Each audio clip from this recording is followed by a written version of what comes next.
আজকে আমার আলোচনার বিষয় অতিরিক্ত হস্তমৈথুনে অল্প বয়সের যৌন দুর্বলতা। দেশের এবং প্রবাসের ভাই বোনদের প্রতি সালাম।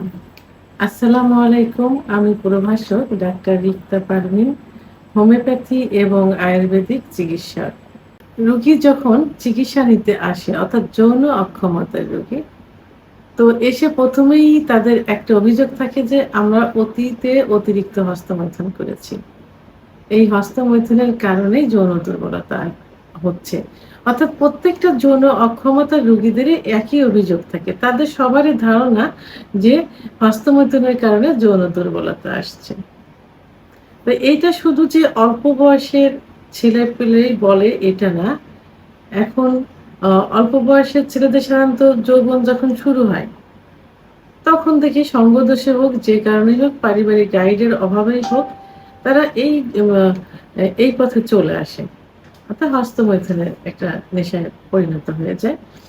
আবার মধ্যবয়সী যারা তারাও কিন্তু বলে যে তারা অলরেডি হস্তমৈথুন ছেড়ে দিছে। আ ব্যবসা বাণিজ্যে চাকরি করছে, বিয়ে করছে। তাও তারা বলে থাকে যে অতীতে ছোট সময় অত্যন্ত হস্তমৈথুন করেছি, যে কারণে আমাদের এই যৌন দুর্বলতা আসছে।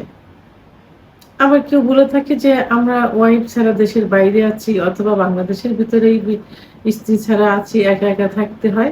যে কারণে হস্তমৈথুন আমাদের করতে হয়, আমরা করি। এই কারণে যৌন দুর্বলতা আসছে। আবার যারা বয়স্ক থাকে, তাদের বয়স হয়ে গেছে ৫০, ৬০, ৭০ বছর বয়স। তারাও সেই ছোট সময়ের কথা মনে করে যে আমরা ছোট সময় থাকতে হস্তমৈথুন করেছি। আবার এখনো মাঝে, মাঝে হয়ে যায় দূরে থাকি স্ত্রী ছাড়া, অথবা স্ত্রীর সেক্সুয়াল সমস্যা বিভিন্ন, অথবা কারোর স্ত্রী নেই। তাদেরও এই অভিযোগটা থাকে যে হস্তমৈথুনের কারণে যৌন দুর্বলতা। তো এখন হস্তমৈথুন কিন্তু ইসলামের দৃষ্টিতে সম্পূর্ণ নিষিদ্ধ। অর্থাৎ হস্তমৈথুন করা যাবে না। তো সেক্ষেত্রে মাসে ১ বার মেডিকেল সায়েন্স অনুযায়ী ১ বার ২ বার ৩-৪ বার যদি মাসে হস্তমৈথুন করা যায়, যৌনতার উপরে কোনো সমস্যা কিন্তু হয় না। কারণ খুব আলতোভাবে কিছু নিয়ম আছে যে কোনো অলিভ অয়েল অথবা নারিকেল তেলে হাতে নিয়ে আলতোভাবে মৈথুন করতে হবে যেন লিঙ্গের উপর প্রেশার না হয় এবং বীর্যপাত আ আ যেন হয়ে যায়, সেটা যেন কোনো প্রেশার ক্রিয়েট ভাবে না হয়। এইভাবে কিন্তু করা যায়। কারণ যদি হস্তমৈথুনটা না হতো তাহলে কিন্তু আম স্বপ্নদোষের পরিমাণ অতিরিক্ত হয়ে যেত। তা একবার স্বপ্নদোষ হলে যে পরিমাণ বীর্য যায়, তো আ ৩-৪ বার সহবাস করলেও, হস্তমৈথুন করলেও কিন্তু অত পরিমাণ বীর্য যায় না। সে তো স্বপ্নদোষ খুবই ক্ষতিকর। সেক্ষেত্রে মাসে ১ বার ২ বার হস্তমৈথুন করলে কোনো সমস্যা হয় না। তবে ইসলামিক আইন অনুযায়ী কিন্তু নিষিদ্ধ। তো সেক্ষেত্রে যাদের হস্তমৈথুনটা নেশায় পরিণত হয়ে গেছে, অর্থাৎ মাসে রেগুলার তাদের হস্তমৈথুন হচ্ছে, একদিনে ২-৩ বার ৪ বার পর্যন্ত করছে। এটা কিন্তু নেশা হয়ে গেল। সময় নষ্ট হবে, ওইটার প্রতি আকর্ষণ থাকবে এবং প্রেশার ক্রিয়েট করে যখন করবে তখন পেনিসের ভিতরে যে রক্তনালী থাকে, পেনিসের ভিতরে কি থাকে? পেনিসে কিন্তু কোনো হাড় বা বোন থাকে না। থাকে শুধু মাংস এবং রক্তনালী, রক্তের শিরা, যার ভিতর দিয়ে রক্ত সঞ্চালিত হয় এবং তখন লিঙ্গ বড় হয়, মোটা হয় এবং উত্থান হয়। তো এইগুলো অতিরিক্ত হস্তমৈথুন করার কারণে এবং দীর্ঘদিন হস্তমৈথুন করার কারণে এইগুলো সংকুচিত হয়ে যায়। যে কারণে কি হয়? লিঙ্গ চিকন হয়ে যায়। আগা মোটা, গোড়া চিকন, লিঙ্গ ছোট হয়ে যায়। মনে হয় যে কচ্ছপের মতো ভিতরে ঢুকে যাচ্ছে। অনেকের শিরাগুলো ভেসে থাকে। তাদের কোনো ইচ্ছা হলেও কোনো উত্থান হয় না, লিঙ্গ দাঁড়ায় না। কারণ ব্লাড সার্কুলেশন তাদের কমে যায় অথবা একেবারেই আ মানে বন্ধ হয়ে যাওয়ার মতো হয়। যে কারণে লিঙ্গ মনে হয় যে প্যারালাইজড মতো হয়ে গেছে। তো একটা পুরুষের যে হরমোন থাকে টেস্টোস্টেরন হরমোন কমে গেলে যৌন অক্ষমতা আসে। কিন্তু এই যে শিরাগুলো সংকুচিত হয়ে যায়, যখন অতিরিক্ত হস্তমৈথুন হয় এবং দীর্ঘদিন হস্তমৈথুন হয়, তখন কিন্তু শিরাগুলো সংকুচিত হয়ে যায়। তখন যৌন দুর্বলতা চলে আসে। অনেকের দেখা যায় যে আ মা সহবাসের ইচ্ছাই হয় না। আবার অনেকের ইচ্ছা হলে লিঙ্গ উত্থান হয় না বা লিঙ্গ দাঁড়ায় না। দাঁড়ালেও দেখা যায় যে মানে যৌন ফোরপ্লে করছে স্ত্রীকে, ওর মাঝেই নিস্তেজ হয়ে গেছে। অথবা যৌন মিলনে যাবে, স্ত্রী যোনি স্পর্শ করছে, মাঝে বীর্যপাত হয়ে গেছে।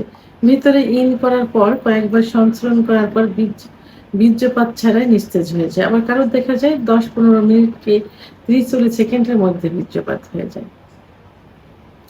এই সমস্যা তার দিনের পর দিন ভুগতে থাকে, স্ত্রীর কাছে অবহেলিত হতে থাকে, সমাজের কাছে অবহেলিত, স্ত্রী পরকে লিপ্ত হয়ে যায়, নিজেরও ভালো লাগে না, মন মানসিকতা ঠিক থাকে না, ব্যবসা বাণিজ্যে মন বসে না, চাকরিতে মন বসে না, সংসারে অশান্তি লেগেই থাকে।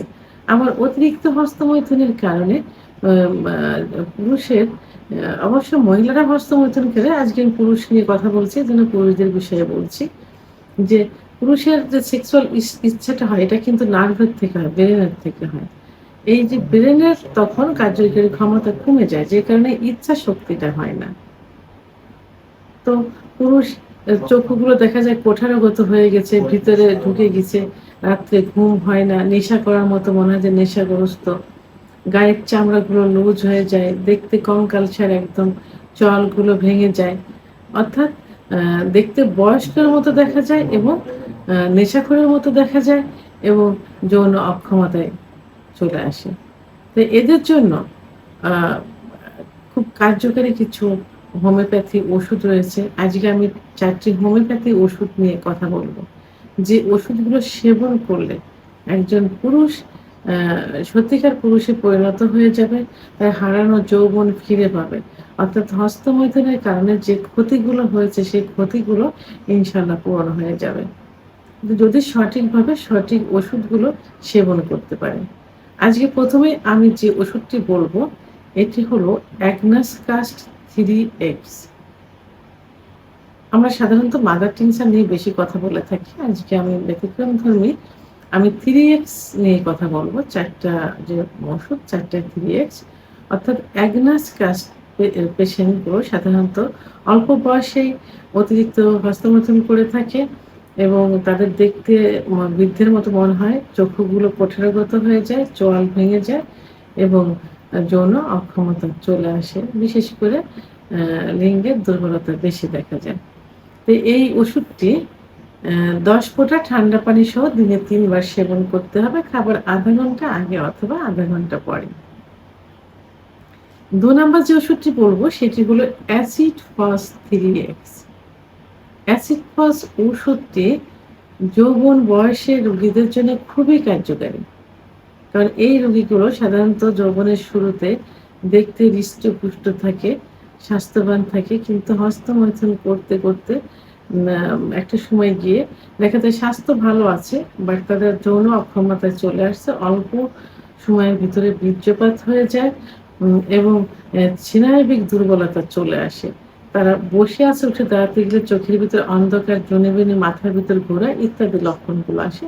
বুক ধড়ফড় করতে থাকে। তো এই রোগীদের ক্ষেত্রে সাধারণত অ্যাসিড ফস 3X ওষুধটি ১০ ফোঁটা ঠান্ডা পানি সহ দিনে ৩ বার সেবন করতে হবে। খাবার ০.৫ ঘন্টা আগে অথবা ০.৫ ঘন্টা পরে। ১ থেকে ৩ মাস পর্যন্ত সেবন করতে হবে। ৩ নম্বর যে ওষুধটি সেটা হলো লাইকোপোডিয়াম।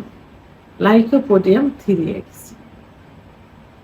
লাইকোপোডিয়ামের রোগীগুলো দেখতে কিন্তু লম্বা চওড়া হয়ে থাকে। তারা সামনের দিকটা একটু ঝোঁকা অবস্থায় থাকে। একটু ঝোঁক দিয়ে হাঁটে সামনের দিকে। তো এই রোগীগুলো হস্তমৈথুন করার কারণে যখন নেশায় পরিণত হয়ে যায়, তখন লিঙ্গগুলো ছোট হয়ে যায় এবং চিকন হয়ে যায়। তো সেই ক্ষেত্রে এই লাইকোপোডিয়াম প্রয়োগ করলে কিন্তু খুব দ্রুতই যৌন অক্ষমতা তো ফিরে আসে, সঙ্গে লিঙ্গ আস্তে, আস্তে কিন্তু পূর্বের অবস্থায় ফিরে আসে। অর্থাৎ পূর্বের আকারে চলে আসে, সতেজ হয়ে যায়। লাইকোপোডিয়ামের রোগীরা গ্যাসের সমস্যায় ভুগতে থাকে। সাধারণত খাবারের পরে এদের উপরের পেটটা ফুলতে থাকে, মুখে চোকা, চোকা ঢেকুর আসে মাঝে, মাঝে। তো এই ওষুধটিও লাইকোপোডিয়াম 3X ওষুধটিও ১০ ফোঁটা ঠান্ডা পানি সহ দিনে ৩ বার সেবন করতে হবে। খাবার ০.৫ ঘন্টা আগে অথবা ০.৫ ঘন্টা পরে।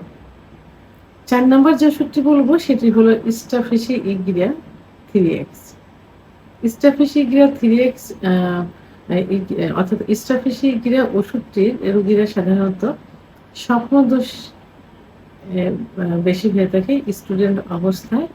তো রাতে দেখা যায় ২-৩ বারও হয়ে থাকে এবং এরা অতিরিক্ত হস্তমৈথুনের নেশায় লিপ্ত থাকে। যে কারণে এরা যৌন দুর্বলতা চলে আসে।